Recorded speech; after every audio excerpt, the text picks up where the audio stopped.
사랑 성도 여러분, 네, 반갑습니다. 오늘은 사랑방 모임, 우리 나눔지 교육 9월 셋째 주, 넷째 주 주간인데요. 이번 주는 우리 추석 명절이 있어서 이번 주와 그리고 다음 주 2주에 걸쳐서 사랑방 모임을 그렇게 한번 가지시면 좋겠습니다. 먼저 순서대로 오늘도 한번 당분간은 제가 동일하게 한번 진행을 해보도록 하겠습니다. 먼저 우리가 찬양과 경배, 감사함으로 찬양과 또 찬송가를 우리가 사랑방에 우리가 좀 기타라도 치면서 찬양 인도하시는 분이 참 있으면 우리가 참 좋을 것 같고요. 혹 찬양 인도하시는 분이 안 계시다 하더라도 함께 그리고 찬양을 이렇게 드리시고요. 소그룹 안에서 드려지는 찬양에 하나님께서 기뻐 받아주시는 그런 고백들이 우리가 이제 있기를 원하고요. 그러한 찬양들을 올려줬으면 좋겠습니다. 이어서 우리 여는 말, 우리 아이스 브레이킹으로 당신의 별명은 무엇입니까? 이번 주에는 언제 어디서 그 별명을 얻게 되었는지 우리 자신의 별명에 대해서 서로 이렇게 나누는 시간들을 가지면 좋겠고요. 저는 말씀 암송 빌립보서 4장 13절 말씀 우리 사랑방에서 함께 우리가 한 절 한 절 그렇게 암송해 나가시는 시간들을 갖고요. 자, 이번 주는 우리 빌립보서 1장 12절로 30절 말씀을 통해서 기쁨이 충만한 옥중 생활이라는 제목으로 우리가 함께 사랑방 말씀 교제를 가졌으면 좋겠는데요. 크게 이제 세 단락으로 구성되어 있습니다. 첫 번째 단락은 전파되는 것은 그리스도니 12절로 18절이고요.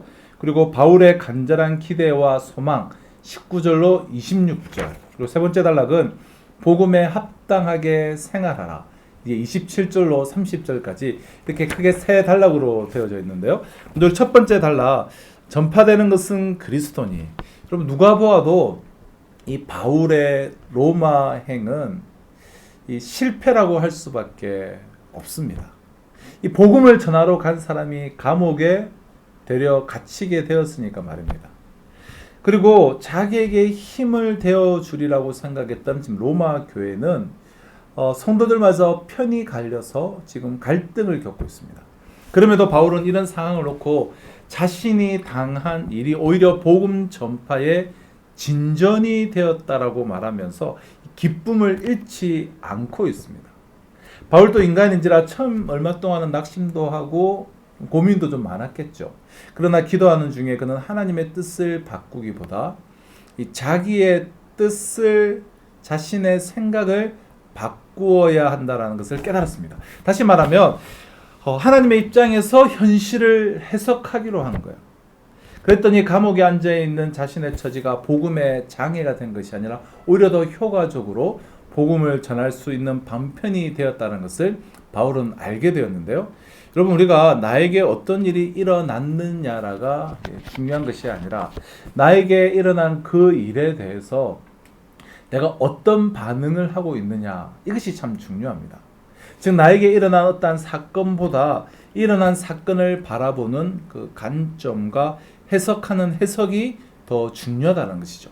자, 이에 대한 부분은 우리가 잠시 강의를 정지 버튼을 누르고 우리 2020년 11월 21일 빌립보서 강의 9번째 내용을 제가 심화 교재 박스로 넣어놨는데요.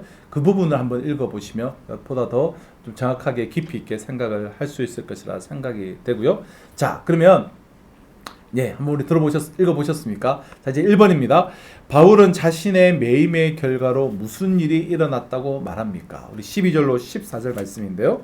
형제들아 내가 당한 일이 도리어 복음 전파의 진전이 된 줄을 너희가 알기를 원하노라. 이러므로 나의 매임이 그리스도 안에서 모든 시대함과 그 밖의 모든 사람에게 나타났으니 형제 중 다수가 나의 매임으로 말미암아 주 안에서 신뢰함으로 겁없이 하나님의 말씀을 더욱 담대히 전하게 되었느니라. 자, 복음 전파에 자신의 매임으로 말미암아 첫 번째 복음 전파에 도리어 진전이 일어났고 또한 형제 중 다수가 겁없이 하나님의 말씀을 더욱더 담대히 전하게 되었다라고 말합니다. 여러분 바울은 복음의 진전이라는 이 군사 용어를 지금 사용하고 있는데요. 이 진전이란 말은 이 보병의 진격에 앞서서 이 포병 부대를 동원해서 집중 포격을 가해서 기를 터주는 것을 의미하는 그런 단어입니다. 우리 역시 이 세상을 살면서 복음의 장애라는 부정적인 생각을 가질 때가 많은데요. 오히려 복음의 진전이라는 긍정적인 생각으로 우리가 삶이었던 상황이 지금 코로나는 복음의 장애가 아니에요. 오히려 복음의 진전이라고 하는 긍정적인 생각으로 우리가 전환을 시켜야 될 때가 있습니다. 오히려 진전되고 있다. 오히려 감옥에 갇힌 것이 진전이라는 것이죠. 여러분, 우리가 배워야 할 중요한 교훈은 우리가 바울처럼 예수 안에서는 무엇이나 긍정적으로 볼 수 있어야 한다는 점입니다. 눈앞에 버티고 있는 답답한 현실을 놓고 우리가 부정적으로 생각하거나 낙심하지 말아야 합니다. 우리가 오늘 이 질문에 대해서 또 다른 질문을 이렇게 던지고 서로 나눠볼 수가 있죠. 눈앞에 보이는 어려운 상황을 믿음으로 해석하지 못하고 눈에 보이는 대로 판단하다가 나중에 하나님 앞에 이 부끄러움을 느낀 일이 없는가 우리 생각해보고 서로 나누었으면 좋겠습니다. 그럼 지나고 보니 하나님께서 모든 것이 합력하여 선을 이루어 주시도록 해주셨는데 내가 믿음이 부족해서 성급하게 원망하고 이 좌절했던 경우는 없었는지 우리가 생각을 해보고 나누어 보는 것도 참 좋을 것이라 생각되는데요.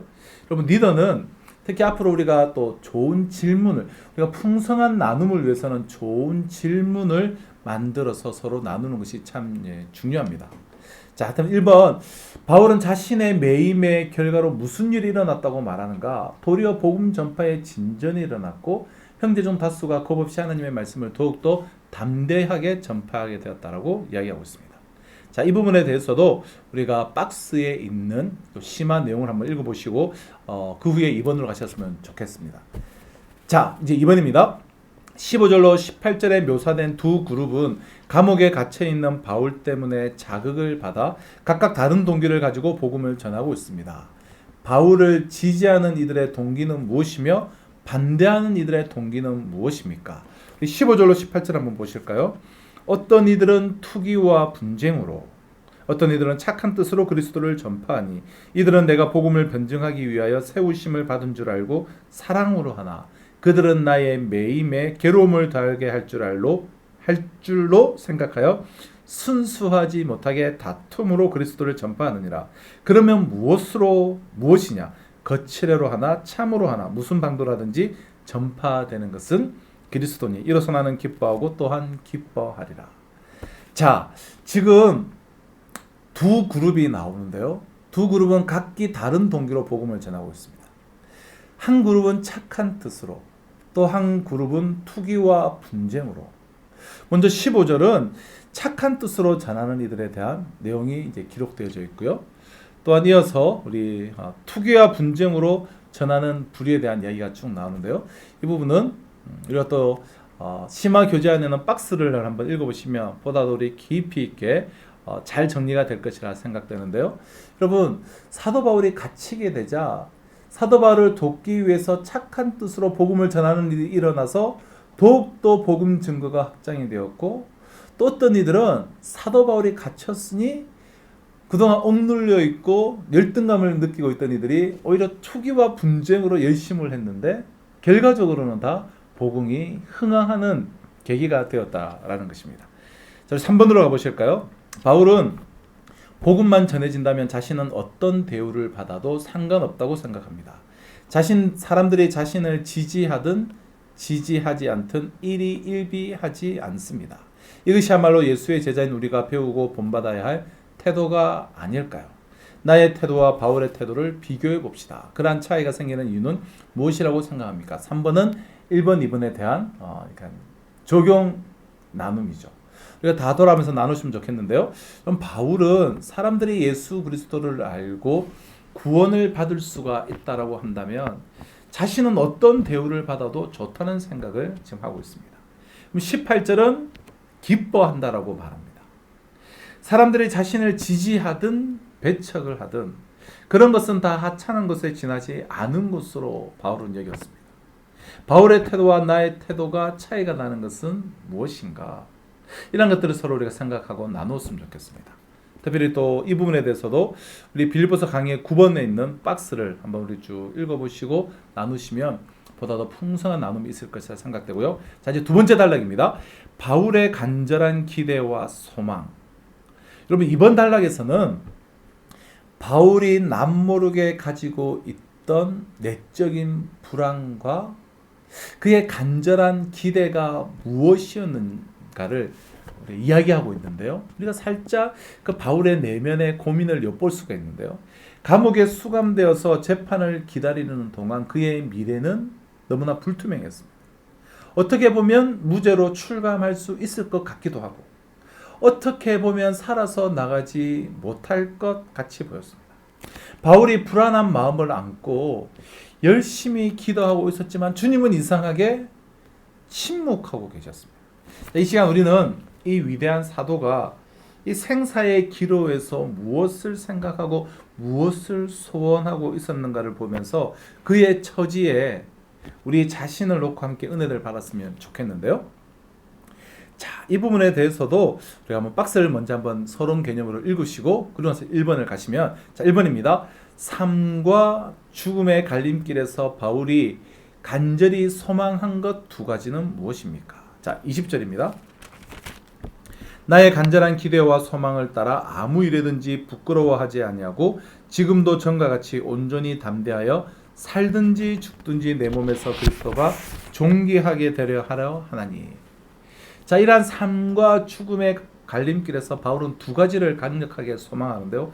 첫째는 아무 일에든지 부끄럽지 아니하고, 두 번째는 살든지 죽든지 그리스도가 존귀하게 되려 함이에요. 먼저 부끄럽지 아니하고라는 말은 이 부끄러움을 당하지 아니하고라는 의미로 우리가 보아야 하는데요. 바울은 평생 자신이 하나님의 뜻으로 예수 그리스도의 사도가 되었다라는 확신을 가지고 살았습니다. 이것은 그의 자존심이요, 특권이요, 기쁨이었습니다. 그리고 부끄럽지 않게 복음을 증거하다가 그는 죽기를 원했습니다. 그러나 예측을 할 수가 없는 내일을 앞에 두고 한 가지 걱정이 생겼어요. 자기도 연약함을 가지고 있는 인간인지라 사도답게 당당하게 끝마무리를 맺지 못하면 어쩌나 하는 염려였어요. 그렇게 되면 주님의 이름을 욕되게 하는 부끄러운 일이 될 수가 있기 때문입니다. 그래서 아무 일에든지 부끄럽지 아니하고, 그러면서 바울은 살든지 죽든지 그리스도가 존귀하게 되려 함이라 라고 고백합니다. 그러니까 자신이 죽을 수도 있다는 것을 받아들이는 것이죠. 살든지 죽든지. 자, 여기에 대한 부분도 제가 설교 중에 자세히 말씀을 드렸기 때문에 우리 심화 교재에 있는 박스를 한번 읽어보시면 참 유익하시라 될 것이라 생각하고요. 아무튼 사도 바울은 죽든지 살든지, 그러니까 죽는 것을 받아들였기에 그 어떤 것도 두렵지 않고 담대하게 나아갈 수가 있는 것이죠. 자, 2번입니다. 바울이 내게 사는 것이 그리스도니 죽는 것도 유익함이라 라고 말할 때 이 말이 의미하는 바는 무엇입니까? 자, 21절입니다. 이는 내게 사는 것이 그리스도니 죽는 것도 유익함이라. 내게 사는 것이 그리스도라는 말씀은 바울에게 있어서 그리스도와 자기의 생명은 하나라는 의미를 담고 있습니다. 그럼 삶의 보람, 기쁨, 목적은 오직 예수 그리스도 때문에 누리는 것입니다. 따라서 그리스도가 빠지면 그의 생명은 공허한 것에 지나지 않습니다. 그리스도만 있으면 살아도 좋고 죽어도 손해될 것이 없다라는 확신을 가지고 있었습니다.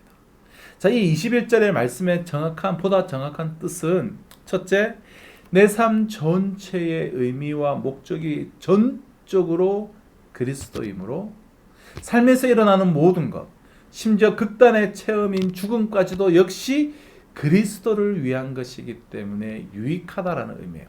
둘째는 이 갈라디아서 2장 20절 말씀과 같이 오로지 그리스도가 나의 삶 전체를 주관하심으로 내가 죽게 된다면 그것도 그리스도가 당신의 목적을 이루기 위해서 허락하시는 것이다.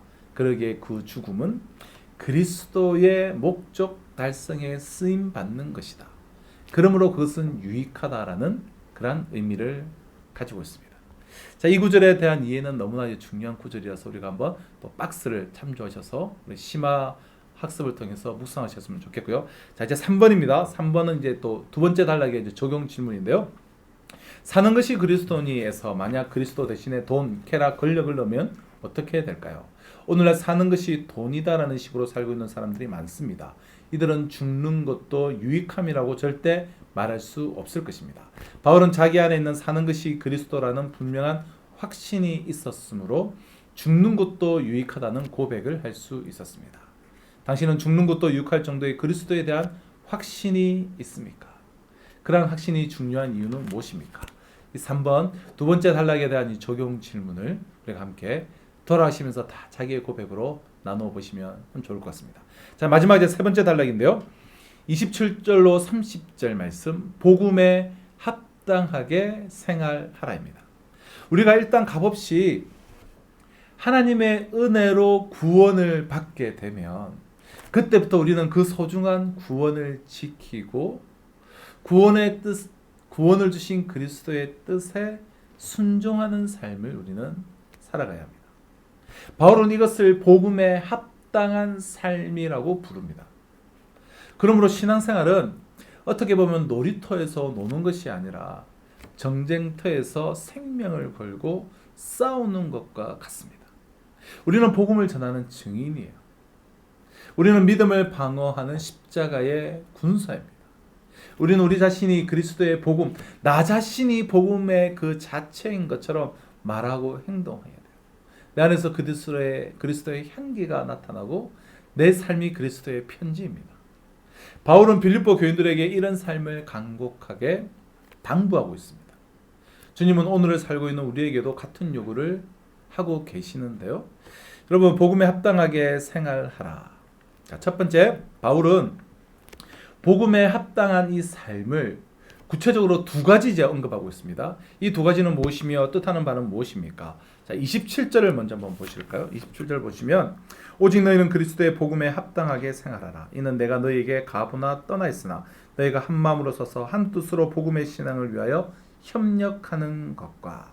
자, 첫째는 한 마음으로 서서 한 뜻으로 복음의 신앙을 위하여 협력하는 것입니다. 그럼 불행하게도 빌립보 교회 안에는 분쟁으로 인한 갈등이 있었습니다. 사탄이 복음을 방해하기 위해 즐겨 사용하는 전략과 즐겨 사용하는 무기는 교회 안에서 다툼과 분열을 일으키는 것입니다. 그러므로 사탄의 무기로, 사탄의 전략의 도구로 내가 사용되지 않도록 우리는 주의해야 합니다. 그래서 복음의 능력과 성도의 사랑을 그냥 다 쏟아버리게 만들죠. 결국은 갈라놓고 정복하라는 사탄의 전략이 먹혀들게 되는 것입니다. 여러분, 일단 첫 번째 관한 내용은 우리가 박스를 보시면 보다 더 심화적으로 묵상을 할 수가 있고요. 자, 둘째는 무엇입니까? 28절인데요. 무슨 일이든지 대적하는 자들 때문에 두려워하지 아니하는 이 일을 듣고자 합니다. 네. 대적하는 자들 때문에 두려워하지 아니하는 것. 여러분, 신앙생활을 제대로 하기 위해서는 영적 전투를 피해서는 안 돼요. 복음에 합당한 삶을 살기 위해서는 대적하는 자들 때문에 두려워하지 않아야 합니다. 신앙생활은 전투가 끝나고 즐기는 축제가 아니에요. 승리자 되신 그리스도께서 이 세상을 복음으로 정복하기 위해서도 아직도 많은 전투가 남아 있습니다. 우리는 이 전투에 부름을 받은 그리스도의 군사들입니다. 그러므로 우리를 대적하는 자들을 두려워하지 말아야 해요. 두려워서 피하는 것은 곧 패배를 의미하는 것입니다. 여러분들은 신앙생활에서 영적 전투를 잘 하고 있습니까? 그리고 그 전투를 치르면서 받은 은혜가 무엇인지, 이것도 우리가 한번 서로 한번 나누어 보면 좋을 것 같습니다. 그럼 두 번째, 대적하는 자들 때문에 두려워하지 않는 것. 여기에 대해서도 우리가 한 박스를 참조하셔서 우리가 심화 묵상을 하시면 좋겠고요. 자, 2번 28절 하반절을 보면 복음의 신앙을 위하여 협력하며 두려워하지 않고 당당하게 싸우는 우리의 행동이 세상 사람들에게는 무엇이 되며 우리에게는 무엇이 된다고 말합니까? 자, 28절 하반절입니다. 이것이 그들에게는 멸망의 증거요 너희에게는 구원의 증거이니 이는 하나님께로부터 난 것이라. 자, 멸망의 증거, 구원의 증거. 우리에게는 구원의 증거요, 세상 사람들에게는 멸망의 증거입니다. 그러면 28절 하반절을 보면 대적하는 자들이 일어나는데 이것이 그들에게는 멸망의 증거요 너희에게는 구원의 증거라고 말합니다. 우리 삶에 있는 영적인 싸움, 영적으로 긴장하지 않으면 절대로 수행할 수 없는 이 신앙의 본질이 우리에게는 구원의 증거라는 거예요. 고난과 영적 싸움을 통해 구원에 이르는 것은 절대로 아니지만 우리가 바른 신앙의 생활을 할 때에 반드시 그 증거로 싸움과 고난이 있다는 것입니다. 우리를 대적하는 이들이 있다는 것은 구원받음의 증거라는 말입니다. 그러나 이것이 싸움을 거는 상대나 성도와 교회를 핍박하는 사람들에게는 멸망의 증거일 뿐입니다. 마지막 날 하나님 앞에서 심판당할 때 그들은 멸망을 당하게 될 것입니다. 자, 이 부분도 우리가 박스에 있는 내용을 한번 읽어보시고 이 두 가지 멸망의 증거와 구원의 증거를 다시 한번 깊이 묵상하고 정리하시면 좋겠고요. 3번 또 적용 질문이죠. 내가 구원받은 자인지 아닌지를 증명하려면 믿음을 지키고 하나님께 영광을 돌리기 위해 열심히 선한 싸움에 임한다는 증거가 있어야 합니다. 그렇지 않으면 구원의 확신을 가지기가 어렵다고 바울은 말합니다. 당신에게 이런 증거가 얼마나 있습니까? 마태복음 7장 15절로 23절 말씀도 개인적으로 찾아서 우리 한번 공부를 하시고 묵상을 해보시고요.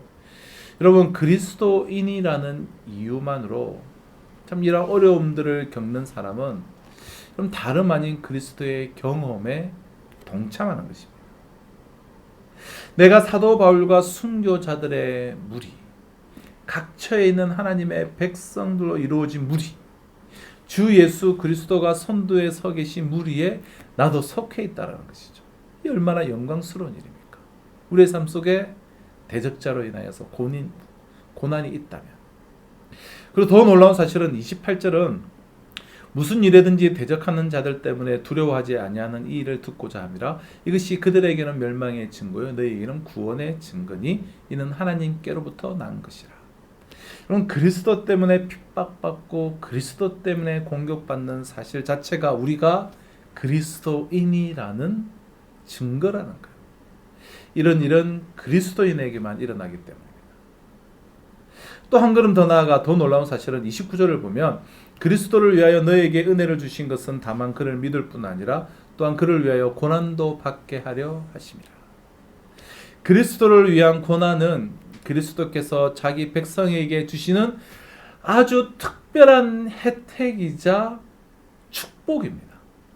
초대교회 그리스도인들은 순교야말로 가장 큰 복이라고 생각했습니다. 그래서 원형 경기장 안에서 사자의 먹이로 던져질 때도 변함없이 감사를 드렸습니다. 이것은 선물이에요. 신앙이 선물이듯이 그리스도를 위한 고난도 선물입니다.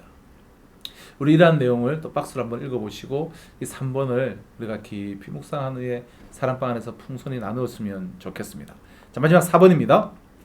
하나님이 우리에게 값없이 구원의 은혜를 주신 것은 영생의 축복과 함께 고난의 대가도 치르도록 하기 위해서입니다. 그러나 우리는 고난에 대한 거부 반응을 가지고 있습니다. 예수 믿는 것은 곧 복을 받는 것이라는 공식을 좋아하는 사람들은 고난을 복으로 보지 않습니다. 만일 우리가 빌립보 교인들이나 북한에 있는 성도들처럼 혹독한 핍박을 견뎌야 한다면 교회에 남아있을 사람이 얼마나 될까요?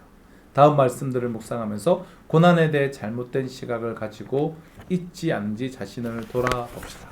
로마서 8장 17절 18절 또 베드로전서 5장 8절 10절 말씀을 우리가 참조하여서 찾아보시고 읽고 묵상하시고 우리가 잘 메모를 해놓으시고 예습을 하셨다가 우리가 사랑방으로 모여서 함께 이 나눔을 나누며 우리 다른 성도들의 그런 나눔을 듣고 서로 피차 깨닫고 받은 은혜를 가르치고 배우고 나눔으로 우리가 함께 또 또 귀한 이 그리스도의 몸, 이 진정한 성전을 지어져 나가는 우리 사랑방 모임이 되시기를 부탁을 드립니다.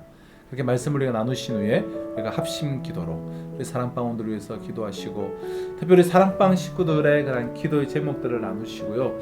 여러분, 우리가 특별히 사랑방 안에서의 기도가 힘과 능력이 있는 것은 이렇게 말씀을 붙잡고 서로의 생각들, 서로의 받은 은혜들을 나눈 후에, 그래서 아주 세밀하게 구체적으로 나누어진 기도의 제목을 붙잡고 함께 손을 맞잡고 기도하는 그 기도에 하나님께서 참 응답해 주시고 역사하시고 기도 응답의 역사들이 풍성히 일어나는 것을 보게 되는데요. 여러분, 정말 제가 드리는 말씀을 한번 믿어보시고, 우리 사랑방 안에서 그냥 말씀 중심으로 각자의 삶을 나누고, 그 나눔 가운데 지체들에게 오픈되어지고 또 나누어진 그 기도의 제목을 붙잡고 우리가 합심하여서 기도하고 중보했을 때에 하나님께서 어떻게 응답하시는가, 이 기도 응답의 역사도 우리가 사랑방 안에서 풍성하게 경험하시기를 부탁드립니다. 이번 주 추석이 있어서 다음 주까지 2주에 걸쳐서 우리가 또 시간을 보시고 사랑방, 때로는 우리 식구들 다 못 모이시면 우리 2분이서 3분이서 이 사랑방 나눔지를 가지고 한번 이 강의를 듣고 한번 나눠보십시오. 여러분, 얼마나 하나님께서 우리의 입술을 통하여서 보여주신 은혜가 풍성한 줄 모릅니다. 이번 한 주간도 이 사랑방 예배를 잘 세워나가시는 우리 모두가 되시기를 주님의 이름으로 축복합니다. 감사합니다.